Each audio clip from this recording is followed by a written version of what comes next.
Nous voulons vraiment que quelqu'un qui termine à l'EDAP ISP Kamituga puisse avoir l'ambition d'aller partout au monde comme élève, comme ça se fait partout au monde. C'est ça notre ambition. Nous voulons avoir une école de référence avec des enseignants qualifiés, avec la technologie de pointe, avec tout ce qu'il faut pour être une bonne école. Et là, il y a 2 centres qui fait au total 5 salles de classe. 2 là-bas et 3 là-bas. C'est une structure en dur qui peut prendre même deux niveaux, mais on va dans un premier temps s'arrêter à un seul niveau.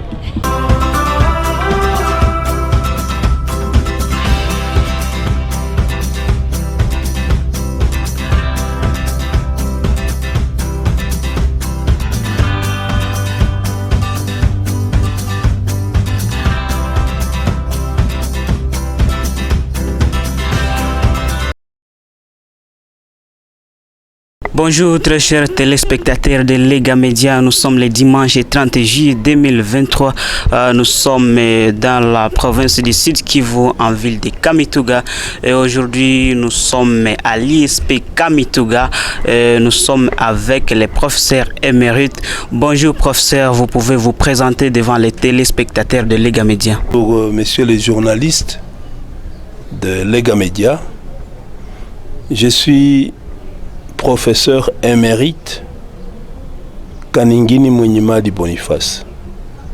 Professeur, nous voyons les travaux et construction de l'EDAP et donc de l'ISP Kamituga. Qu'est-ce qui vous a poussé de construire cette grande institution de la ville de Kamituga en particulier et du territoire de Manga en général? L'histoire de la construction de l'ISP Kamituga remonte à quelques années déjà. C'est-à-dire, je suis professeur, natif du territoire de Mwenga. Depuis les années 1986, j'ai été membre d'une structure, d'une association qu'on appelle le SIDEM, Syndicat d'initiative pour le développement du territoire de Mwenga. Et ce syndicat avait comme philosophie de se prendre en charge. Se prendre en charge dans tous les secteurs. Le groupe dans lequel je me suis retrouvé au SIDEM, c'était un groupe des enseignants. Donc nous étions tous jeunes enseignants, tous assistants à l'époque de l'ISP Bukavu. Je connais des amis, Tombo Akenge Witandai, lui qui était du département des Français, Kabazimia Basile, qui était géographe, et moi, je suis biologiste de formation.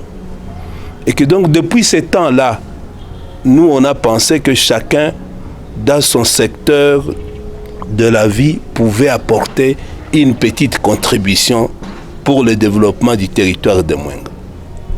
Et les années se sont passées. Après ces années, je suis devenu docteur. Donc, vous voyez, 1986, je suis docteur depuis 1994. Donc, à partir de 1994, j'ai porté d'autres béquilles. Donc, j'ai eu la chance d'avoir plus d'ouverture au monde. Et à ce moment-là, pour le compte de l'ISP Bukavu, nous avions initié un projet qu'on a appelé le projet CAPS, Centre d'appui à la pédagogie des sciences. Et ce projet nous a permis d'arriver dans beaucoup de territoires en province du Sud Kivu, où nous avons eu comme mission de recycler et de renforcer la capacité des enseignants des enseignants du secondaire qui pour la plupart étaient des sous-qualifiés. Et à ce moment-là, nous sommes passés à Kamituga dans le cadre de ce projet CAPS de l'ISP Bukavu. Et nous avons constaté que sur plus de 4 années, le centre de Kamituga, les finalistes des examens d'État de Kamituga, pour la plupart, les écoles faisaient le néant. Donc zéro réussite. Ça nous a interpellés. Mais par-ci, par-là, là où il y a eu des enseignants qui ont suivi le recyclage, nous avions remarqué qu'il y avait quand même 1, 2, 3 diplômes. Et nous nous sommes laissés convaincre à l'époque qu'il faut approcher ces enseignants, il faut former des enseignants. Et notre constat qui nous a influé, c'est que les gens qui quittent le milieu ici et qui vont étudier ailleurs, ils ne reviennent jamais dans leur milieu. Donc quelqu'un qui est originaire de Kamituga, originaire de Mwenga, il va étudier ailleurs. En tout cas, il ne veut plus revenir dans son milieu natal. Et nous avons commencé à réfléchir comment approcher les institutions de formation des formateurs, approcher ces institutions avec le milieu où on doit rendre service. C'est ainsi qu'est née l'idée de créer l'ISP Kamituga. Monsieur le professeur, quelles sont les aides humanitaires ou nationales que vous recevez pour achever cette construction? Non, je voudrais d'abord vous dire, il y a eu des années, avant la conception de l'idée de créer l'ISP Kamituga et l'étape à laquelle nous nous trouvons aujourd'hui. Nous avons mené les démarches nécessaires sur le plan de l'administration pour faire reconnaître cette idée, pour faire reconnaître le projet de l'ISP Kamituga. Et on a réussi à faire accepter l'idée, le projet, et le ministre de l'Enseignement supérieur avait signé une ordonnance créant l'ISP Kamituga.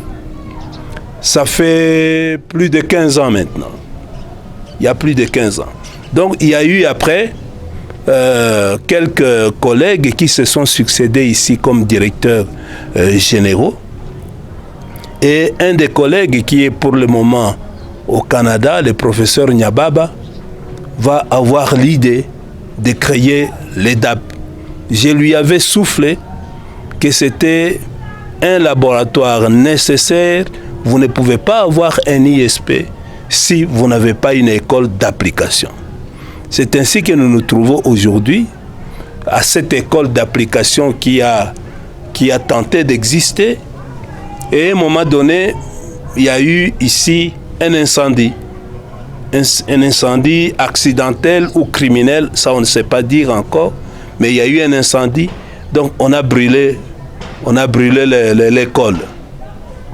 Quand on a brûlé l'école, il y a eu, les gens ont lancé les cris un peu partout, et à ce moment-là, il y a eu une réaction du gouvernement parce que la période après avoir incendié l'école, il y a eu en plus un séisme à Kamituga, un tremblement de terre qui avait démoli quelques immeubles et le gouvernement a fait un geste. À ce moment-là, le gouvernement avait donné quelques sacs de ciment, quelques tôles et quelques clous.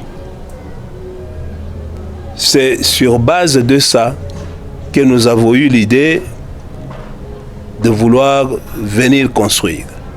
Mais pendant ce temps-là, moi j'étais à Bukavu. J'étais à Bukavu et le ministre a bien voulu m'envoyer venir faire la retraite chez moi. C'est ainsi que je suis venu ici à Kamituga. Alors que j'ai agi depuis longtemps, ainsi de suite, je suis arrivé à Kamituga. Et l'expérience que j'ai, mon œil de développement depuis le SIDEM, je m'étais dit, on ne sait pas continuer à Kamituga sans construire d'abord l'EDAP, qui est l'interface entre l'ISP et la population. Et que donc nous avons pris de manière sérieuse la responsabilité de nous lancer dans ces programmes, dans ces projets de construction de l'école d'application, à partir du matériel qui se trouvait déjà ici, dont du gouvernement de la République démocratique du Congo. Mais ce matériel, comme vous allez vous rendre compte, et les dons en question, ne pouvaient pas suffire pour construire.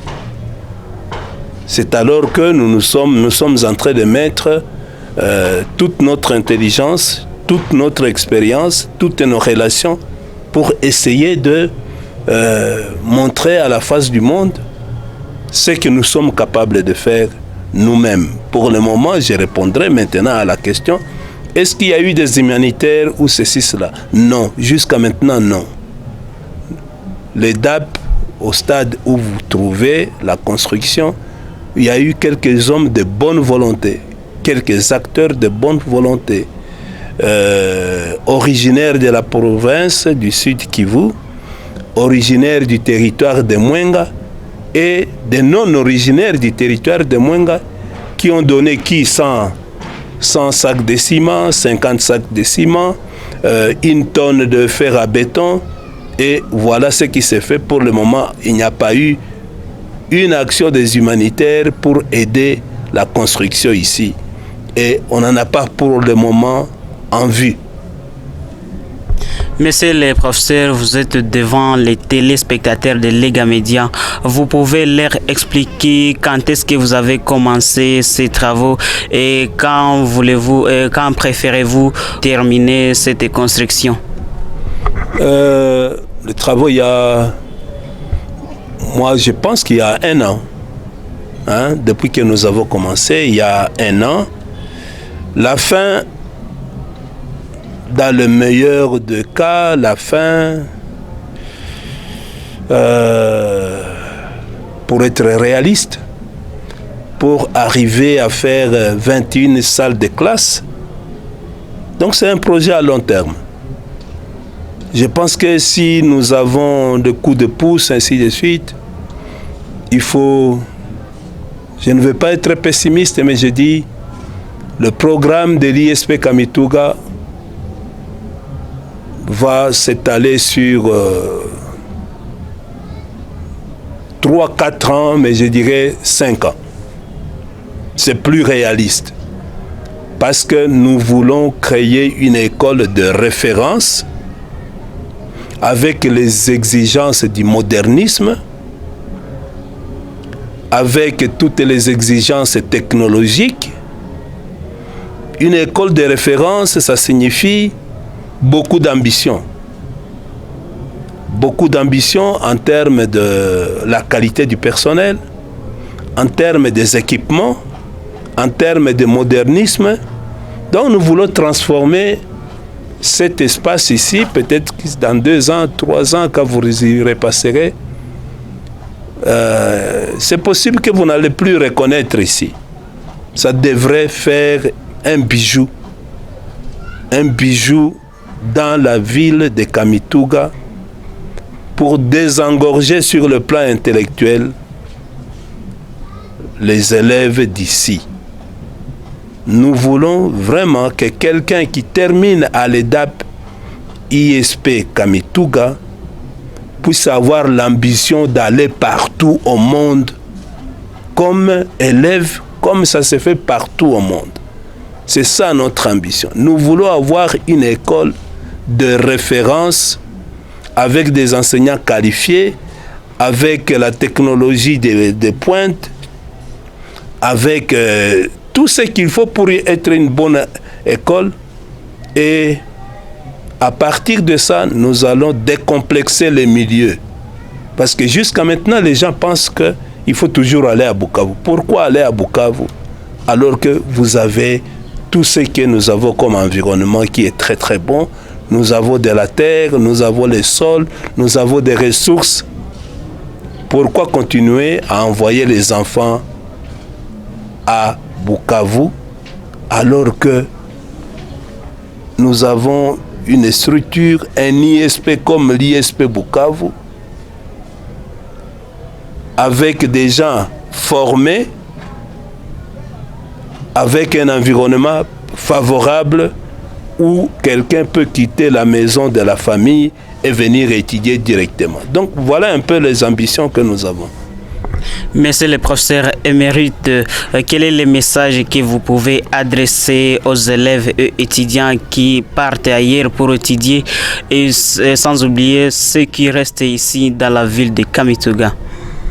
Je pense que les élèves qui veulent aller ailleurs, ils vont continuer à y aller.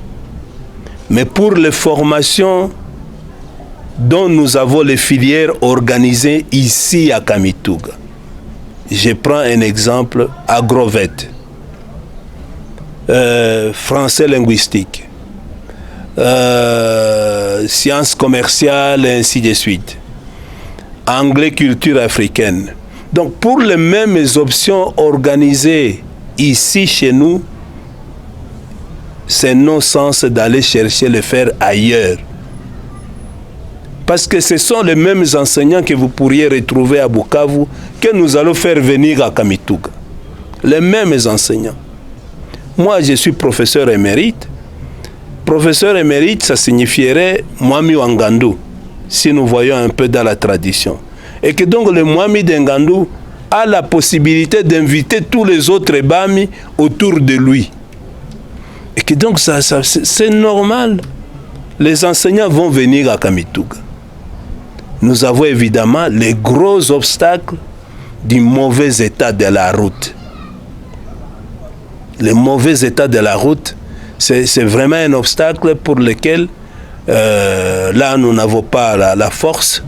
Nous allons demander à nos gouvernements, à nos dirigeants, à nos députés de faire le plaidoyer pour que la route Bukavu-Kamituga ne puisse pas constituer l'obstacle majeur pour le développement de cette entité ici.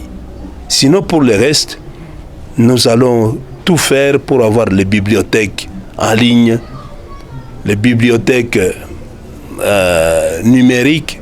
Nous allons tout faire pour avoir les bibliothèques traditionnelles. Nous allons tout faire pour avoir ici à l'ISP Kamituga. Petit à petit, nous allons équiper, avoir des laboratoires équipés par rapport aux filières que nous allons organiser. Donc nous sommes sur un grand chantier, un très grand chantier pour lequel nous avons besoin du soutien, des idées, des suggestions, des orientations pour que nous puissions organiser ces rêves de désenclaver cet espace ici sur le plan intellectuel. Monsieur le professeur émérite, Lega Média vous remercie. Merci également, monsieur le journaliste.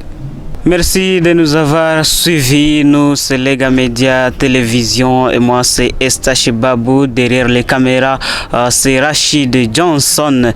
N'oubliez pas de vous abonner, d'aimer et de commenter nos vidéos. Et surtout, prenez soin de vous et surtout de vos proches, car chaque jour est une vie. Au revoir. Et à la troisième phase de notre construction, parce que la première phase était le début des travaux. Le début des travaux était constitué de 3 premiers bâtiments. On a commencé par construire 3 premiers bâtiments. Il restait les bureaux là-bas, parce que le bureau du préfet est une salle de laboratoire. Maintenant, ici, nous sommes à la phase de la façade principale du bâtiment, parce que la façade principale du bâtiment, c'est sur la route secondaire qui mène à la maison 40. Ça, ici, ce bâtiment, ici, c'est la maison 40. Et ce qui est en train d'être fait ici, on est en train de préparer le béton de propriété, le béton sur lequel on va poser les colonnes qui vont prendre les murs d'élévation du bâtiment de la troisième phase, que comme je venais de le dire, la troisième phase qui est le mur qui va être construit là en bas sur la route principale pour l'élévation de la façade principale. Les pierres que vous voyez là-bas, ces pierres vont nous servir à la construction, à l'élévation du mur. Ça va être un mur en dur avec des colonnes en béton armé. Ces pierres vont être utilisées pour la construction là, du mur des façades principales du bâtiment qui est sur la route secondaire là-bas. Okay. Ici, c'est 3 salles de classe, 3 salles de 8 mètres sur 7, les salles qui respectent les normes internationales de construction des bâtiments scolaires. Chaque salle de classe a 8 mètres de longueur sur 7 mètres de largeur. Et ici, il y a 3 salles et 2, ça signifie 5 salles de classe qui sont en train d'être construites. Nous avons commencé par 3 premières salles, après on suivi les 2 dernières salles. Maintenant, nous sommes à la dernière phase qui est la phase de la construction de la façade principale du bâtiment. La façade qui va abriter le bureau du préfet ainsi qu'une salle de laboratoire.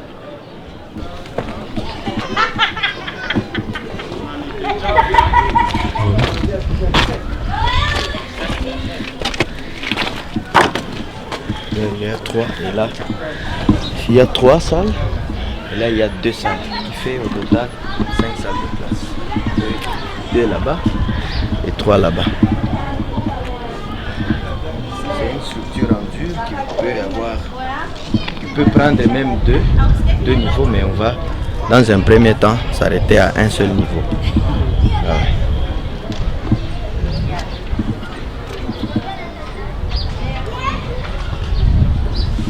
Tunaye engineer mkuu ambaye anaongoza kazi ya ujenzi ya ESP Kamituga. Tujue unaweza kuwa na neno gani kuhusu mjengo hii? Jina langu ni Kembwe Songapala. Kembwe Songapala, engineer ya bâtiment. Mimi kunahusika na majengo hapa kwa EDAP ESP Kamituga. Tunaanza ujenzi, tulishafanya 5 salles de classe hapa kwetuku.